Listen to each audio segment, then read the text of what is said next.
Me, 29 female, and my boyfriend, 31, have been together almost 3 years and living together for 1. He moved into my house, which I bought before we started dating. Since I'm the homeowner, I've continued covering the mortgage, and he's taken on all the variable bills, utilities, groceries, general upkeep. It's worked well and felt fair to both of us. Recently, we've been talking more seriously about long-term plans, marriage, kids, etc. We've always been aligned on the big stuff. We both want to get married and start a family down the line. The major hurdle is my house. The house needs major renovations before it's really ready for a family. Outdated wiring, old kitchen, worn-out bathrooms.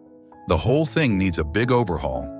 We've always kind of joked, but not joked, that him paying for the renovation would be his share since it's my house, and he didn't bring a property into the relationship. The estimates are around $100,000. But now that we're actually at the point of calling contractors and looking into financing, he told me he doesn't feel comfortable moving forward unless we're married first or if he's on the deed. His reasoning was that investing that much money into a house he doesn't legally have a stake in feels risky unless we've made a formal commitment to each other. I understand where he's coming from, and honestly, part of me isn't surprised by the concern. It is a huge amount of money.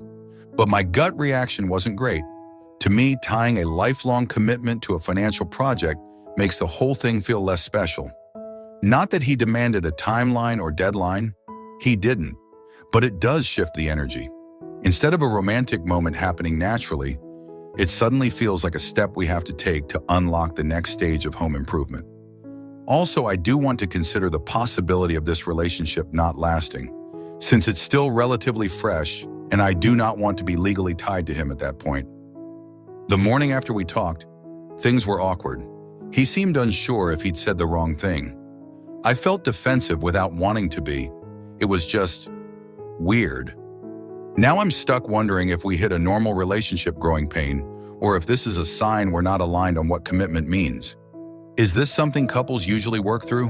Or did we accidentally turn a practical conversation into a wedge between us? Also, he makes good money, so $70,000 to $100,000 is really doable and nothing drastic. Update. So, things didn't go the way I hoped. After my original post, things between us stayed weird. We were both holding our breath. I tried to pretend it was normal stress, but deep down I knew he was pulling back. A couple days ago, he asked if we could sit down and talk. He looked exhausted before we even started.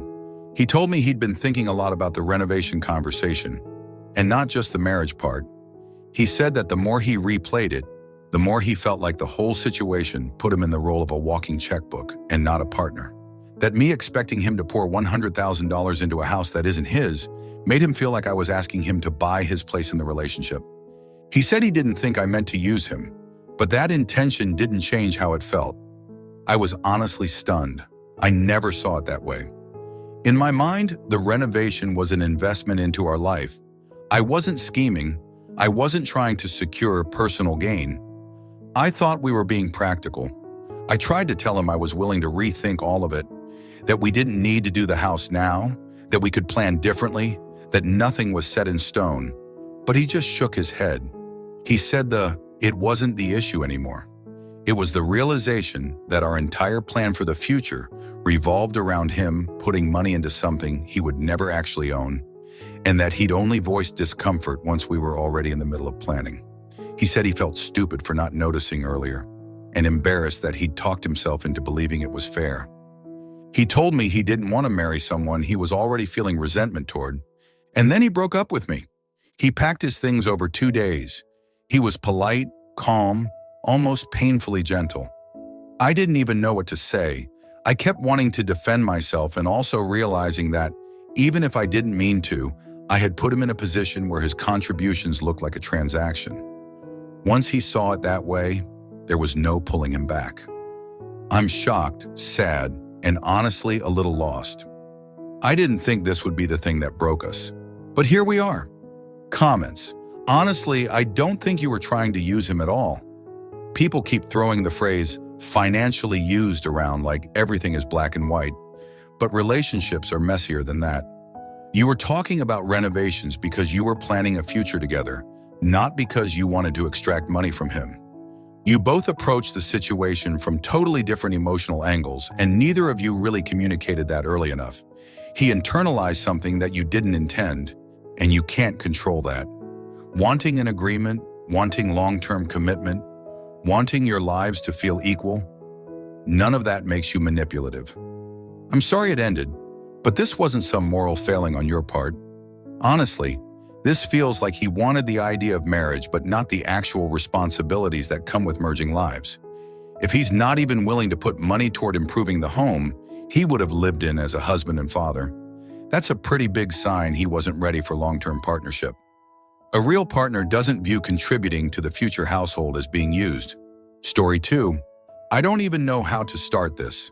The amount of shame sitting on my chest feels unbearable. My husband finally learned the full truth about what I did, and the look on his face when it all came out is something I don't think I'll ever forget. Over a year ago, I had an affair with a mutual friend of ours. It happened multiple times. In our house, on our bed, the place we take our kids, the place he loves.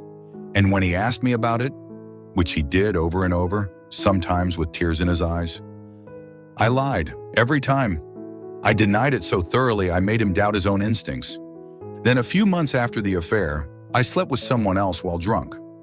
I told him about that one, but still hid the affair with the friend. I let him believe the drunken encounter was the whole story. I let him build whatever trust he could on a version of the truth that was incomplete. Meanwhile, he was doing everything. Working, taking care of our kids, cooking meals, keeping the house going. And I let him do all of that while carrying a secret that should have buried me in guilt long before he ever found out. Now he's looking at me like he doesn't even recognize the person he married, and I don't blame him. He's asking himself why he wasn't enough, and all I want to do is scream that this wasn't about him. He didn't fail me, I failed him. I was selfish, weak, dishonest. Everything a partner shouldn't be. The shame of knowing he trusted our friend enough to let him in our house, for our children's birthdays, on his father's funeral, etc. And I let that happen. I stood there knowing exactly what we had done. I don't know how to forgive myself for that. He told me he still loves me, but that every time he looks at me, all he can see is the betrayal. And I understand that. If roles were reversed, I don't know if I'd even be able to stay in the same room with him. I told him maybe I'm not meant to be a good wife or mother. Maybe I should leave him alone so he can heal and not spend every day trying to forget the things I did. He didn't say yes, but he didn't argue either. I saw the doubt in his eyes, the fear, the hurt I caused. He journals every night because he doesn't know what to do with all the anger and confusion I created. He says he doesn't know if he can ever trust me again. I don't know if I would trust me again either. I want to be better. I want to somehow fix this, even though I know I may not deserve the chance. I don't know if reconciliation is even possible, or if I should just let him go so the wounds can stop reopening every time he looks at me. All I know is, I broke the man who trusted me most. I shattered the family we built, and I don't know how to live with myself for it.